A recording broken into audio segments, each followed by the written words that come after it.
What's happening, folks? Back with another reaction, back with some more Richie Sambora, and once again, a major shout out to Michaela, who shared not only Bon Jovi, and a quick side note about that, I just am in the process of moving a number of things I've already retrieved from Michaela and others onto my music computer, and I noticed there's a second Bon Jovi personal selection. So once we get through these days, there is an entire other folder of specially curated Bon Jovi tunes from Michaela, so I am very appreciative of that. And yes, we're going to start going through A Stranger in This Town from Richie Sambora in 1991. I did already react to that track, but there are other tunes on the album that I have not yet reacted to. I think this is only going to be my fourth reaction from Richie, so yes, plenty to go through. I'm very excited. As always, thank you to Michaela and to any others who may be interested in Bon Jovi and the associated journey through Richie's music. So yeah, the first track on the album is Rest in Peace, which is a phrase used to, I suppose, in certain ways of looking at things, provide everlasting peace through more or less a prayer to those who have departed, but also to provide solace and a measure of conclusion to those who have lost a loved one. Now, again, it's a phrase that has been used in different ways, and there's a certain poetry to it, and so in creative context it can mean things very different. Like, I mean, even in an action movie you might see someone say rest in peace and then shoot someone, which is obviously a very different expression of the sentiment. Nevertheless, I wouldn't be surprised if this is a more straightaway, maybe even solemn articulation of the phrase. Either way, I don't know enough about his music and songwriting to have real insight here, but I will try to catch what I can. I will be careful of Luca, who is right behind me. This is Richie Sambora. The track is Rest in Peace, and it's the first tune on his 1991 album Stranger in This Town.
Say a prayer, close your eyes,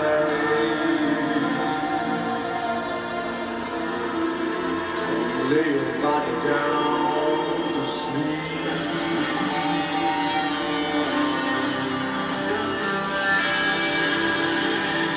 After we make love tonight, baby, our love shall sleep.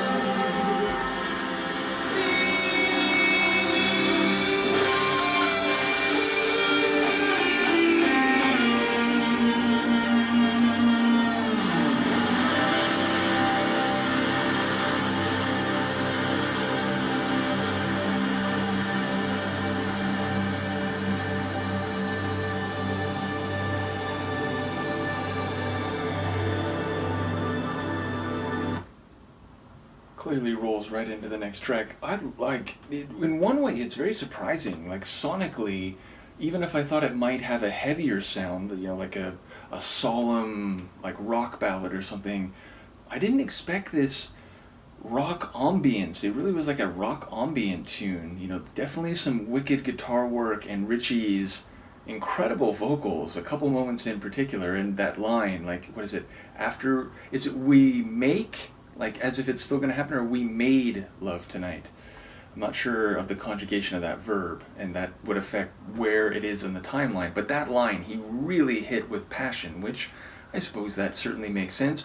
But it sounds like Rest in Peace is being used in one way, what I would expect, the idea of it being like a prayer, like he is praying to this significant other, but also in another way, like, they're still alive, and it's like their love, it's like their love is being personified, and their love can rest in peace, maybe as they're literally resting together in the afterglow after having made love. So yeah, I don't quite know how to read it, and I think Rest in Peace is not as traditionally employed here. The idea of saying it to someone who has passed away, and maybe even the person being addressed, is the love relationship itself and not an actual person. Either way, I love the vocals, I love the guitar, and I especially love the windy, echoic, otherworldly type of feel, which in that respect, I guess it does speak to, having gone into the beyond, and it's almost like, we're going into an afterlife, even if it is figurative or metaphorical, in the sonic atmosphere. So really compelling opener. Definitely enjoyed that. Once again, thank you to Michaela for introducing me to Bon Jovi and Richie Sambora, even if Bon Jovi is a name I knew going back, and there might be one or two tunes along the way where it's like, oh wait, like, I think I've heard that on the radio when I was younger. But definitely Richie Sambora is never a name I knew and would not have known had we not gone down the Bon Jovi voyage. So yes, as I said, I have reacted to the title track of this album, but there are more tunes on here, and in fact, let me just see when that one will come, so we'll be jumping over it. Okay, that's third on the album, so the next time we come back it'll be Church of Desire, and then we'll skip over, Ballad of Youth, because I reacted to that too, I remember. So yeah, it'll be Church of Desire, then followed by One Light Burning. In any case, let me know what you think, and I will see you for the next one. Peace.